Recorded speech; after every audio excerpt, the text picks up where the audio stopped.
Hello guys. आज जो है हम वरुण बेवरेजेस स्टॉक का एनालिसिस करने वाले हैं। आज जो है हम स्टॉक का फंडामेंटल एनालिसिस करेंगे एंड देन ये जानेंगे कि क्या अब जो है ये स्टॉक अच्छे लेवल पर आ चुका है, क्या आप इस स्टॉक में अब खरीदारी की जा सकती है या नहीं की जा सकती। तो गाइस जैसे हमें पता है कि स्टॉक जो है वो अपने ऑल टाइम हाई से लगभग 36% डाउन चल रहा है। तो हम देख सकते हैं यहाँ पर 400 के अराउंड अब ये स्टॉक जो है आपको मिल रहा है। एंड गाइस जैसे हमें पता है कि इस टाइम पे मार्केट जो है वो बहुत नीचे आ चुका है। स्मॉल कैप इंडेक्स जो है अपने ऑल टाइम हाई से लगभग 26% डाउन चल रहा है एंड जो मिड कैप इंडेक्स है वो भी लगभग 23% डाउन चल रहा है। सो गाइस ऐसे टाइम पे जो है वो काफ़ी अच्छे-अच्छे स्टॉक्स जो है वो अपने ऑल टाइम हाई से अच्छे नीचे करेक्शन में आपको मिल रहा है एंड अब क्या अपॉर्चुनिटी हो रही है इन स्टॉक्स में एंट्री लेने की, ये जानेंगे हम। तो बट बिफोर दैट हमें ये जानना पड़ेगा कि कंपनी करती क्या है एंड एग्जैक्टली कंपनी में क्या हमें लॉन्ग टर्म के लिए इन्वेस्ट करना चाहिए या नहीं करना चाहिए। सो गाइज जैसे हमें पता है कि वरुण बेवरेजेस जो है वो पेप्सी कंपनी के जो प्रोडक्ट्स है उनकी उनकी मैन्युफैक्चरिंग एंड जो उसका मार्केटिंग है वो इंडिया में करती है।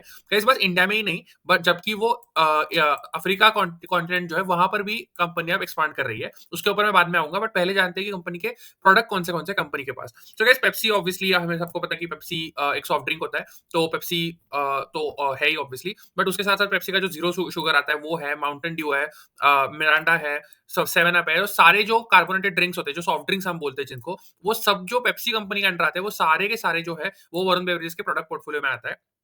उसके बाद जो जो फ्रूट जूसेस होते हैं जैसे कि ट्रॉपिकाना हो गया, स्लाइस हो गया, ये सारे भी जो है वो कंपनी के अंडर आते हैं। जो स्पोर्ट्स ड्रिंक होते हैं जैसे गैटोरेड जो है हमने देखा होगा, जो फॉरेन कंट्रीज में बहुत चलता है, जैसे यूके हो गया, ऑस्ट्रेलिया हो गया, वहां पर एक काफी फेमस ब्रांड है गैटोरेड नाम से, जो कि अगेन पेप्सी कंपनी का ही ब्रांड है। वो भी जो है इंडिया में उसका production and manufacturing and marketing सब कुछ जो है कंपनी करती है। इसके साथ साथ जो चीटोज हो गया, डोरिटोज हो गया, कुरकुरे हो गया, जो सारी की सारी जो ब्रांड पेप्सी कंपनी के अंडर आते हैं वो सारे का जो स्नैक्स का मैन्युफैक्चरिंग एंड मार्केटिंग है वो भी वरुण बेवरेजेस के अंडर आता है। तो ये अगर जब भी आप ये जो प्रोडक्ट्स है वो खरीदोगे इंडिया से, तो इसका जो है वो डायरेक्ट बेनिफिशियरी जो होता है वो वरुण बेवरेजेस होता है, क्योंकि इंडिया का जो पूरा प्रोडक्शन एंड वो है तो वो वरुण बेवरेजेस के पास है। बेसिकली एक फ्रेंचाइजी है पेप्सिको की इन इंडिया।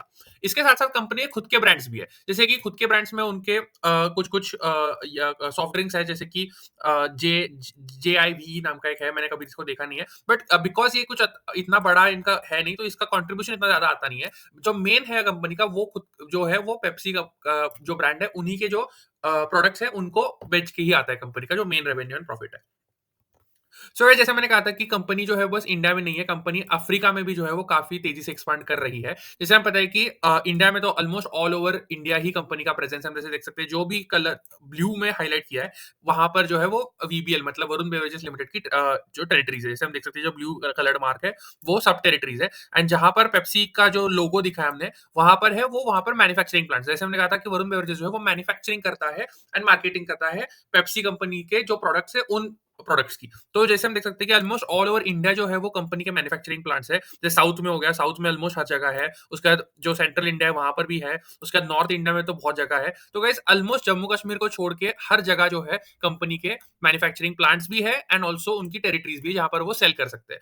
एंड उसके साथ साथ जो अफ्रीकन कॉन्टिनेंट है, अफ्रीकन कॉन्टिनेंट में अगर आप साउथ अफ्रीकन कॉन्टिनेंट देखोगे, जहां पे ऑब्वियसली साउथ अफ्रीका तो आता ही है, लेकिन उसके साथ बाकी देश जो आते हैं जैसे डीआरसी हो गया, जो डेमोक्रेटिक रिपब्लिक ऑफ कॉन्गो है, तांजानिया हो गया, उसके बाद जाम्बिया हो गया, ये सारी जगहों पर जो है वो कंपनी एक्सपांड कर रही है। एंड जैसे हम देख सकते हैं कि जो टोटल सेल्स वॉल्यूम है कंपनी की, मतलब जो वॉल्यूम बेसिकली होता है कि एक टोटल नंबर ऑफ प्रोडक्ट्स कितने बेचे गए, वो अगर हम देखें तो वो साल दर साल बढ़ता ही जा रहा है। ऐसा कोई भी साल नहीं है एक्सेप्ट कोविड जब वो डीग्रो किया होगा। ऑब्वियसली कोविड के टाइम में सब बंद था तो थोड़ा नीचे आया होगा, बट अगर हम सीएजीआर बेसिस पे देखें ग्रोथ तो 18% की जो है टोटल ग्रोथ रही है। एंड जैसे हम देख सकते हैं कि जो कंपनी का इंटरनेशनल बिजनेस है वो भी बहुत तेजी से एक्सपांड कर रहा है। जैसे हम देख सकते हैं कि 115 का था वो इन 2021, उसके बाद वो सीधा बढ़ के उसके बाद हो चुका है, डबल हो चुका है, 303 का डबल से भी ज्यादा हो चुका है एक्चुअली पिछले 4 सालों में। तो यहाँ पे ग्रोथ जो है वो 20% प्लस ग्रोथ जो है हमें दिख रही है। तो ऑब्वियसली इंडिया बिजनेस जो कंपनी का मेच्योर बिजनेस है, तो स्लो ग्रोइंग बिजनेस हम देख सकते हैं कि 500 करोड़ से 500 वॉल्यूम से वो 821 पे ही पहुंचा है। जबकि जो फास्टर ग्रोइंग इंटरनेशनल बिजनेस है वो बहुत तेजी से ग्रो कर रहा है, जो कि ऑब्वियसली होना भी है क्योंकि वो लो बेस पे ग्रो कर रहा है। तो इसीलिए this is something that is expected. So with this, let's move forward. So guys, before I move on to the next part of analysis, ये guys मेरा खुद का पर्सनल पोर्टफोलियो है, एजी इंडिया विजन पोर्टफोलियो मेरा खुद का पर्सनल पोर्टफोलियो। जो blue line आप देख सकते हो वो मेरे पोर्टफोलियो की लाइन है।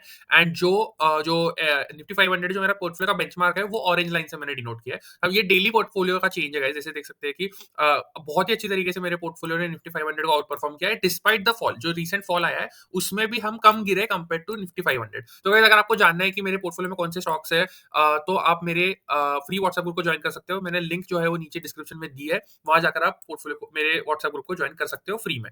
सो with this guys let's move on to the next part, that is the growth of the company. Guys मैं जैसे मैंने कहा था कि मैं ग्रोथ इन्वेस्टर हूँ। जो मेरा पोर्टफोलियो है, ये जो पोर्टफोलियो आप देख रहे हो, ये भी इसमें भी सारी ग्रोथ कंपनीज़ है। जो ग्रोइंग कंपनी होती है मैं उन्हीं में इन्वेस्ट करता हूँ। मुझे वैल्यू इन्वेस्टिंग एंड ऑल इतना समझ नहीं आता। तो मेरा जो भी फोकस रहता है वो ग्रोथ कंपनीज़ के ऊपर रहता है। तो गाइस ग्रोथ बहुत इंपॉर्टेंट होती है कंपनी के। जैसे हम देख सकते हैं कि जो सेल्स ग्रोथ है कंपनी की, वो 2013 से 2024 तक है, हम जैसे देख सकते हैं।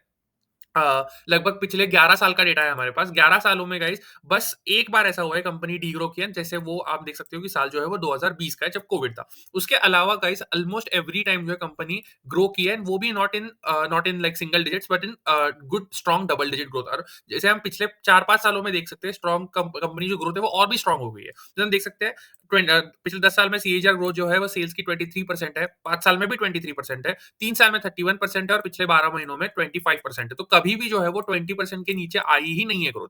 तो it's a very strong growing company, जो कि एक बहुत ही पॉजिटिव फैक्टर माना जाएगा। एंड जो प्रॉफिट है वो उससे भी तेजी से ग्रो कर रहा है। जैसे हम देख सकते हैं कि प्रॉफिट उससे भी तेजी से ग्रो कर रहा है। ये इसलिए हो रहा है क्योंकि जो ऑपरेटिंग प्रॉफिट मार्जिन है वो 14% से जंप होकर सीधा 24% पहुंच चुका है। 10% से जो है वो ऑपरेटिंग मार्जिन बढ़ चुके हैं। तो हम देख सकते हैं कि जो 14% का मार्जिन था वो 24% का हो चुका है पिछले 11 सालों में। उस चक्कर में जो हुआ है, जो प्रॉफिट ग्रोथ है वो बहुत तेजी से हुई है, जबकि उनका कंपनी का जो ओवरऑल सेल्स ग्रोथ है वो बस 23% का है, बट प्रॉफिट ग्रोथ 63% का है, क्योंकि उनका जो ओवरऑल मार्जिन एक्सपेंशन है वो बहुत तेजी से हो रहा है, which is a very positive news. तो again full marks to this company in terms of growth. कहीं जैसे हम देख सकते हैं, इवन दो आप पूछोगे कि अगर प्रॉफिट ग्रो हो रहा है तो स्टॉक प्राइस नीचे क्यों आ रही है, तो वो इसलिए हो रहा है क्योंकि जो कंपनी का जो पीई है, जो वैल्यूएशन होता है, वो डी रेटिंग हो रहा है। जैसे हम देख सकते हैं कि जो पहले अराउंड 100 के पी पे ट्रेड कर रही थी कंपनी, लिटरली एक साल से भी कम की पहले की बात है, अब जो है स्टॉक 40% डाउन आ चुका है 60 के पी पर। इसका मतलब प्रॉफिट तो बढ़ रहा है, प्रॉफिट ऊपर जा रहा है, लेकिन कंपनी का जो स्टॉक प्राइस है वो नीचे आ रहा है साल दर साल। इस चक्कर में जो है कंपनी, जैसे हम देख सकते हैं, -35% डाउन चल रही है अभी अपने ऑल टाइम हाई से। लेकिन इसलिए नहीं हुआ है क्योंकि कंपनी का जो है प्रॉफिट नीचे आया है ना, प्रॉफिट तो ऊपर जा रहा है, लेकिन जो कंपनी का वैल्यूएशन है, जो पीई है, जो प्राइस टू अर्निंग्स है, वो नीचे आ चुका है 100 से लेके 60 पर। इसका मतलब नियरली 40% का जो है वो यहाँ पे फॉल आ चुका है। तो इस चक्कर में जो है आप देख सकते हैं कि कंपनी का जो स्टॉक प्राइस है वो ऊपर नहीं जा रहा, वो एक्चुअली नीचे आ रहा है। So this is something which is we need to take a note of. इसका जो मीडियन पीई है वो भी अराउंड 60-65 का ही है। तो कंपनी एनीवेज एक ओवर वैल्यू टेरिटरी में ट्रेड कर रही थी पिछले 1-2 सालों से। जैसे मार्केट भी हमें पता है कि बहुत ऊपर जा रहा था, अभी पिछले कुछ समय मार्केट नीचे आ रहा है अपने आप ही। तो उस चक्कर में जो है वो जो सारी कंपनीज है वो भी नीचे आ रही है। तो विच इज कुछ could be a very good opportunity for new investors to enter in the stock. But guys ये हुआ क्यों है? Why does PE de rating happen? So guys PE de rating इसलिए होता है क्योंकि जैसे हमें पता है कि कभी भी अगर क्यूआईपी होता है कंपनी का, क्यूआईपी मतलब क्वालिफाइड इंस्टीट्यूशनल प्लेसमेंट, मतलब क्या होता है, उसमें वो कंपनी न्यू शेयर्स जो है, न्यू इक्विटी शेयर जो है वो इशू करती है न्यू इन्वेस्टर्स को। इस चक्कर में क्या होता है, जो ईपीएस होता है कंपनी का, ईपीएस मतलब क्या होता है, ईपीएस माने earning per share. So guys EPS जो होता है अर्निंग पर शेयर, वो नीचे आ जाता है, क्योंकि जैसे आपके जो टोटल नंबर ऑफ शेयर्स है, total number of outstanding shares वो ऊपर जाएंगे, लेकिन आपका अर्निंग तो उतना ही आने वाला है, मतलब जितना पहले आने वाला था उतना ही आने वाला है। आप नए शेयर्स इश्यू करो या ना करो, आपका अर्निंग तो उतना ही आने वाला था। तो जो अर्निंग पर शेयर है, मतलब एक शेयर के पीछे कितना आप कमा रहे हो, वो नीचे आ जाता है, क्योंकि आपका डिनोमिनेटर बढ़ रहा है। सिंपल मैथ्स है गाइस, न्यूमरेटर अपॉन डिनोमिनेटर। अगर आपका डिनोमिनेटर बढ़ रहा है तो आपका जो ओवरऑल वैल्यू है वो नीचे आएगा। एंड वही होता है गाइस। एंड इस चक्कर में क्या होता है, जो एग्जिस्टिंग इन्वेस्टर्स होते हैं कंपनी के, उनके जो ईपीएस होता है, उनका जो अर्निंग होता है पर शेयर के पीछे का, वो कम होता है। तो उनका उनका जो डाइल्यूशन होता है ऑफ द स्टेक, तो यहाँ देख सकते हो ownership dilution happens because of QIP. And इस चक्कर में जो है वो कंपनी की शेयर प्राइस जो है वो यूजुअली डिक्लाइन होती है, एंड कंपनी का जो ओवरऑल वैल्यूएशन है वो भी थोड़ा नीचे आ जाता है। तो this is why people think कि जब भी क्यूआईपी होता है तो उस स्टॉक से थोड़ी देर के लिए दूरी ही मेंटेन करनी चाहिए। जैसे हम देख सकते हैं कि बहुत ज्यादा जो है वो शेयर्स इशू किया है, या हम देख सकते हैं कि एक्स्ट्रा नंबर ऑफ शेयर जो है वो इशू किया है। इन्होंने कंपनी ने इसलिए किया है क्योंकि उनको डेट रीपेमेंट करना था, as well as new acquisition करनी थी, इसलिए उन्होंने क्यूआईपी किया, जो पैसा उन्होंने रेज किया क्यूआईपी से। लेकिन उस चक्कर में क्या हुआ, और ज्यादा नंबर ऑफ शेयर जो है वो मार्केट में ट्रेड होने लग गए। एंड जैसे हमें पता है कि सप्लाई बढ़ती है शेयर्स की, उस चक्कर में जो है अगर डिमांड ऊपर नहीं जा पाई तो जो है वो मार्केट जो स्टॉक प्राइस है वो नीचे आता है, क्योंकि सप्लाई ज्यादा है, डिमांड कम है, तो स्टॉक प्राइस नीचे आता है। लेकिन गाइस ये टेम्पररी फैक्टर रहता है, ये कोई परमानेंट फैक्टर नहीं होता। एंड अगर कंपनी जो है वो अच्छी तरीके से ग्रो करती रही, जैसे हम देख सकते हैं यहाँ पर कि कंपनी अगर इसी तरह से ग्रो करती रही 20-25% की सीएजीआर से, एंड अगर उसका प्रॉफिट जो है वो आगे जाके और तेजी से बढ़ने लग गया, तो कंपनी का स्टॉक प्राइस भी ऊपर जाएगा। ऐसा नहीं है कि कंपनी का स्टॉक प्राइस नीचे आते रहेगा क्योंकि कंपनी ने क्यूआईपी किया ना। जो कंपनी अगर ग्रोइंग है तो कंपनी का स्टॉक प्राइस लॉन्ग टर्म में ऊपर ही जाएगा, वो कोई भी कंपनी हो, नॉट ओनली वरुण बेवरेजेस, तो वो कोई भी कंपनी हो। तो guys, again I can't advice you if you can by the stock और नॉट, बट आपको इससे ये क्लियर हो जाएगा कि कंपनी अच्छी क्वालिटी की कंपनी है। ऐसा नहीं है कि कोई भी खराब क्वालिटी की कंपनी नहीं है, ये अच्छी क्वालिटी की कंपनी है, तो लॉन्ग टर्म में हो सकता है अपने शेयर होल्डर्स को वो अच्छी तरीके से रिवॉर्ड कर सकती है। तो गाइस, जैसे मैंने कहा अगेन कि अगर आपको मेरा पर्सनल पोर्टफोलियो में कौन सी स्टॉक्स है वो जानना है, तो आप मेरे नीचे दिए हुए लिंक से ज्वाइन कर सकते हो। फ्री व्हाट्सएप ग्रुप है, तो वहां जाके आप मेरे से कनेक्ट कर सकते हो। Thank you and let's meet in the next video.